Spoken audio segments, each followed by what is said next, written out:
मोदी की जो सफारी रही बहुत दिलचस्प रही, खूबसूरत तस्वीरें सामने आई और लगातार कहीं ना कहीं ये तस्वीरें दिन भर वायरल होती रहीं। इसके बाद प्रधानमंत्री मोदी ने एक बैठक भी ली है जिसमें कि वन्य जीवों के संरक्षण के लिए एक बड़ा मैसेज दिया है और उनके लिए और क्या कुछ काम किया जा सकता है इसको लेकर भी चर्चा की गई।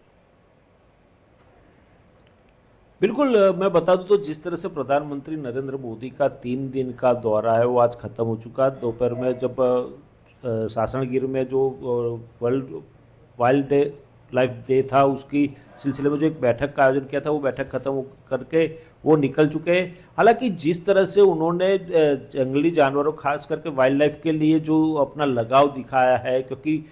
कल सुबह में हमने देखा कि जामनगर में वनतारा में गए थे और वनतारा में भी काफ़ी समय उन्होंने बिताया अनंत अंबानी के साथ में। वहाँ पे जो जिस तरह से रेस्क्यू किया जाता है जानवरों को और जिस तरह से ट्रीटमेंट दी जाती है, देखभाल की जाती है, तो उसका पूरा जायजा लिया, जानकारी ली अनंत अंबानी से। और आज भी जब सुबह 6 बजे के आसपास वो सिंह सदन सासणगिर से निकले और जंगल सफारी किया और खुद अपने हाथों से फोटोग्राफी भी की, क्योंकि उन्होंने वो 2007 में लास्ट टाइम आए थे यहाँ पे सासणगिर और प्रधानमंत्री बनने के बाद ये पहली बार वो सासणगिर आए। तो उन्होंने ये जो नज़ारा लिया शेरों को देखने का, जंगल सफारी किया और वहाँ पे जिस तरह से उन्होंने शेरों की तस्वीरें ली वो काफ़ी वायरल हो रही है। और ख़ास तौर पे प्रधानमंत्री नरेंद्र मोदी का ये अंदाज हम पहले भी देख चुके हैं, क्योंकि हाथी पे सवारी हो, चीतों की रीएंट्री हो या फिर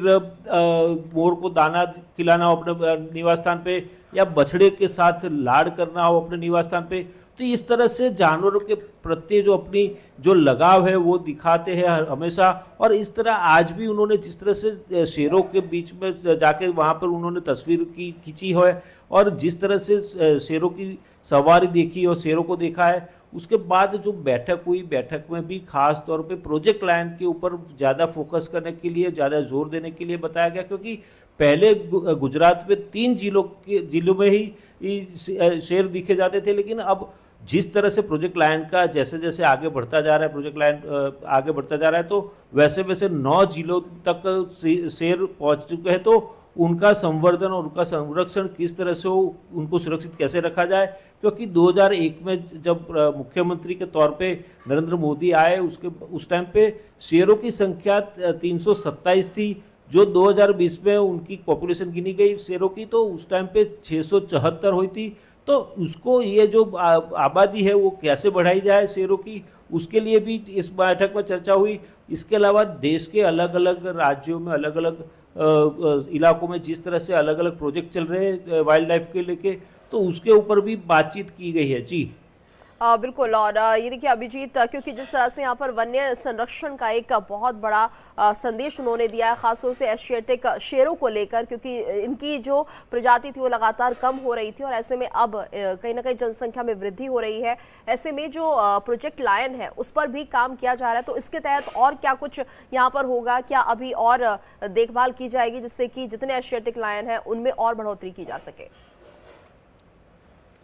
बिल्कुल, जैसे बैठक खत्म हुई और उसके बाद एपी सिंह करके जो प्रिंसिपल सीनियर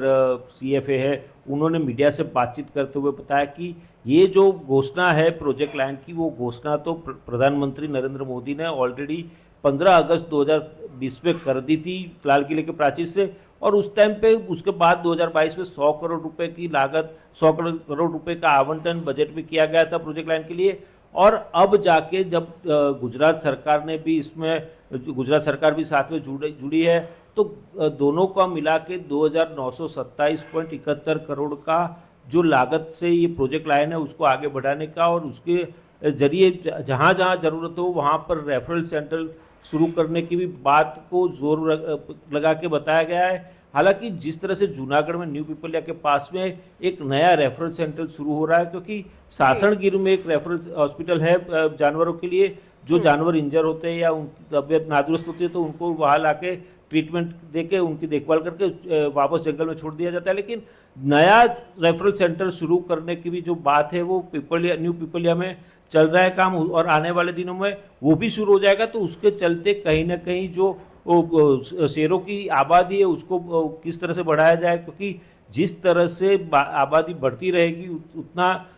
गुजरात और गुजरात का टूरिज्म भी डेवलप होगा, उसके साथ साथ गुजरात बिल्कुल, की और आमदनी भी अभिजीत बढ़ेगी। कुछ जी तस्वीरें भी सामने आ रही है। प्रधानमंत्री जब गिर फॉरेस्ट पहुंचे तो उन्होंने पौधारोपण किया। ये बड़ा संदेश है क्योंकि हम देख रहे हैं लगातार जंगलों में कमी आ रही है और शायद यही वजह भी है कि जो वन्य जीव है वो सुरक्षित नहीं बचे हैं, वो शहरों की तरफ रुख करते हैं। कोशिश यही होनी चाहिए कि जितना भी जंगलों का एरिया है वो बढ़े, कम ना हो, क्योंकि हम लगातार देखते हैं कि शहरों की जो धमक है वो बढ़ती जाती है और ऐसे में जंगल साफ हो रहे हैं। तो यहाँ पर एक संदेश दिया जा रहा है कि पौधारोपण के जरिए खूब जो ये पर्यावरण है उसमें सुधार हो और ज्यादा से ज्यादा जो जंगल का एरिया है, दायरा है, वो बढ़े।